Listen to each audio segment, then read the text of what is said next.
warahmatullahi wabarakatuh. Welcome to Siyap Ko Kapaganad.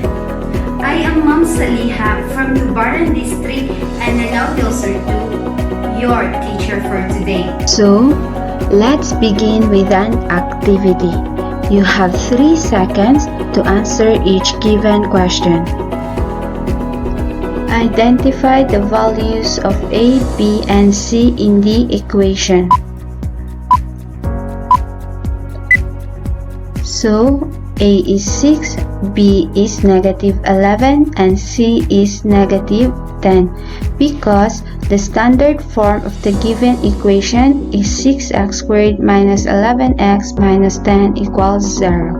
Identify the values of A, B, and C in the equation.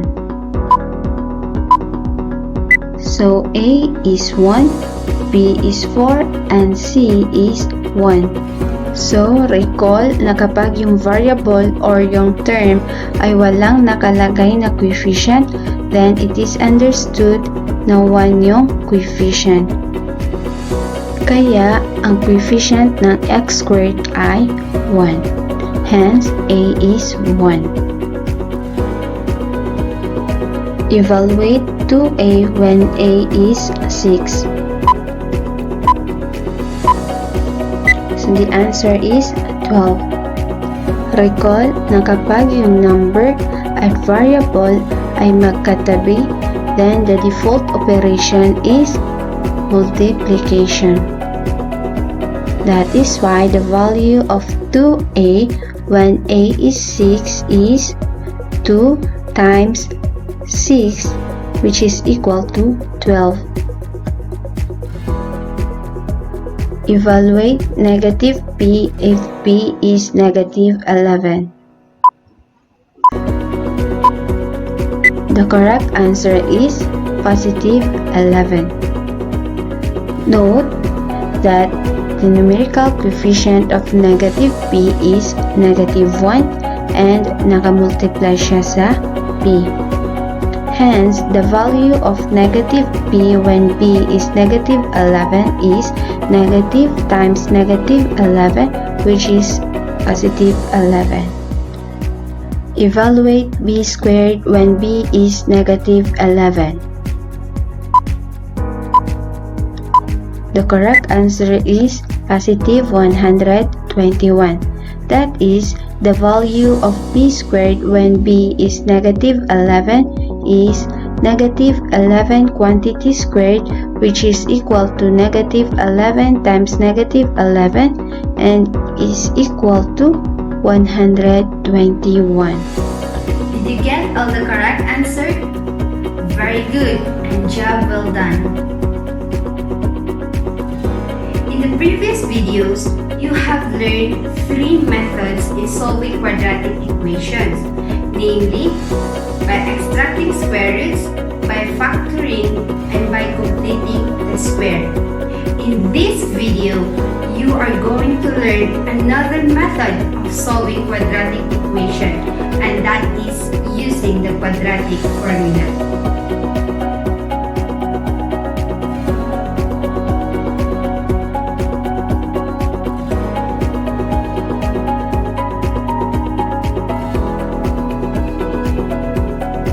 So, what is the quadratic formula? That is, x is equal to the quotient of negative b plus or minus square root of b squared minus 4ac and 2a. Observe that in order to get the value of x, we must have the values of a, b, and c. But where can we get them? That's right, from the quadratic equation itself. And we already know that in the standard form of a quadratic equation, ax squared plus bx plus c equals 0. A is the coefficient of the quadratic term, b is the coefficient of the linear term, and c is the constant term. That is why it is highly important that we transform the quadratic equation into its standard form so that we can easily identify the values of A, B, and C. Now that we have identified the values of A, B, and C, we are going to substitute these values to the quadratic formula. And now, after substitution, we are going to simplify the expression. Alright, from this, we have the 4 steps in solving quadratic equation using the quadratic formula. First, transform the quadratic equation into its standard form. Second, identify the values of A, B, and C. Third, substitute the values of A, B, and C to the quadratic formula. And fourth, simplify the expression. Now, let's have some examples. Example number 1. Solve for x in 6x squared equals 10 plus 11x. Meaning, hahanapin natin yung value ng x that will make the equation true. And now, to use the quadratic formula, kailangan nating mahanap yung values ng A, B, at C. So before that, i-observe muna natin yung equation. Nakasulat pa siya in standard form. Hindi, di ba? So i-transform natin siya into its standard form. Recall na sa right side ng standard form ay 0. So, ang goal natin ay gawing 0 yung right side ng given equation. So, to do that, mag-subtract tayo ng 11x at 10 sa right side ng equation. And at the same time, mag-subtract rin tayo ng 11x at 10 sa left side para balance pa rin yung equation. Now, 10 minus 10 is equal to 0, kaya i-cancel out na natin. And also, 11x minus 11x is equal to 0. Ngayon, ang right side ng equation is equal to 0. And the left side is 6x squared minus 11x minus 10. And now, we have the standard form of the given equation. And now, let's identify the values of A, B, and C from the standard form. So, A is 6, B is negative 11, and C is negative 10. Ngayon, i-substitute natin yung values ng A, B, at C sa quadratic formula. Let's substitute B with negative 11, A with 6, and C with negative 10. So, x is equal to the quotient of negative times B is negative 11 plus or minus square root of B is negative 11 quantity squared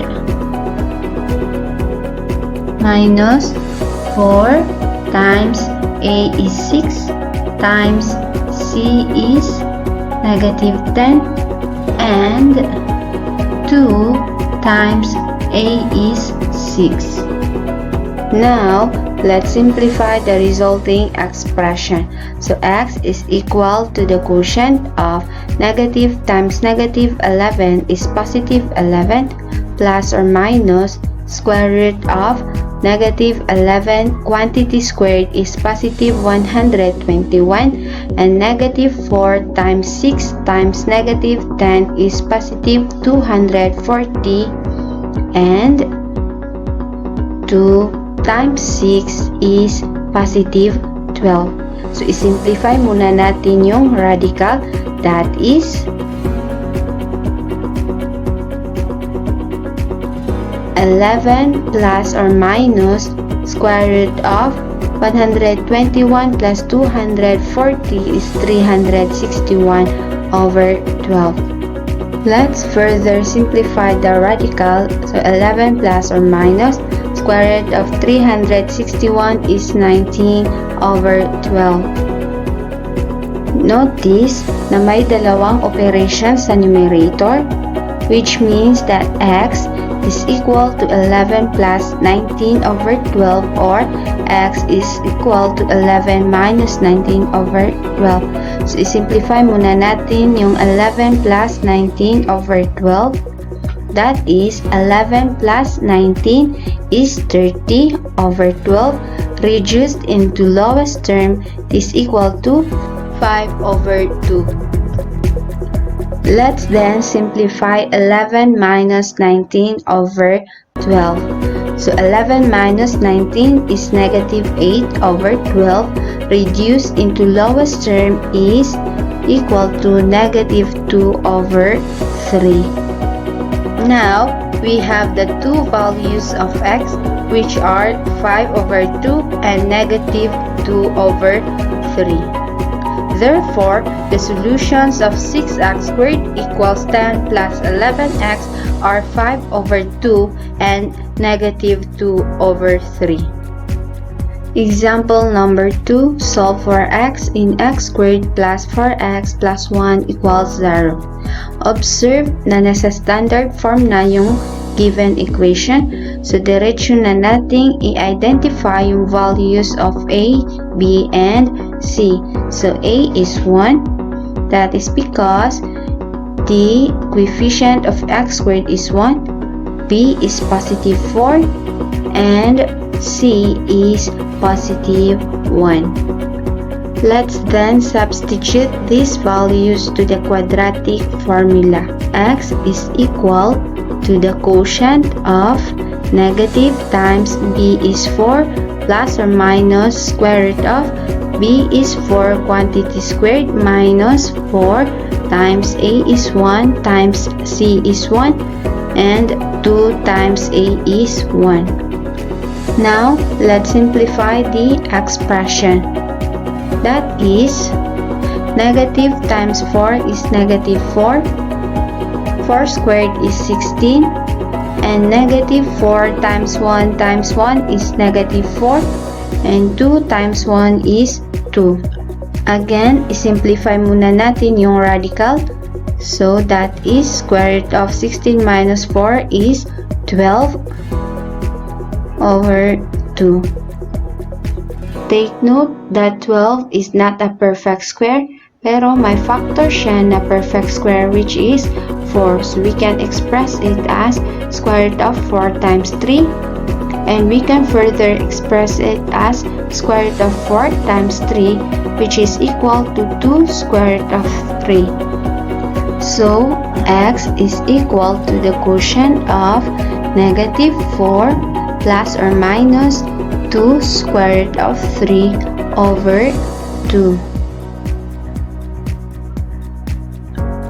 Now, let's separate the two operations in the numerator. So, x is equal to negative 4 plus 2 square root of 3 over 2 or x is equal to negative 4 minus 2 square root of 3 over 2. So, isimplify muna natin yung negative 4 plus 2 square root of 3 over 2. Notice na hindi pwedeng i-add yung numerators, but they are both divided by 2. Kaya, let's divide each by 2. So, negative 4 divided by 2 is negative 2 and 2 square root of 3 divided by 2 is equal to square root of 3. So, gi-cancel out natin yung 2 because 2 divided by 2 is 1. Now, let's simplify negative 4 minus 2 square root of 3 over 2. That is, x is equal to negative 4 divided by 2 is equal to negative 2. And negative 2 square root of 3 divided by 2 is negative square root of 3. Therefore, the solutions of x squared plus 4x plus 1 equals 0 are negative 2 plus square root of 3 and negative 2 minus square root of 3.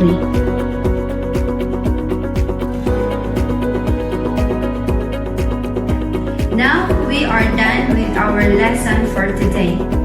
I hope you have learned how to solve quadratic equations using the quadratic formula. Thank you for watching. Until next time here in Siyap Ko Kapaganad. Maas salama.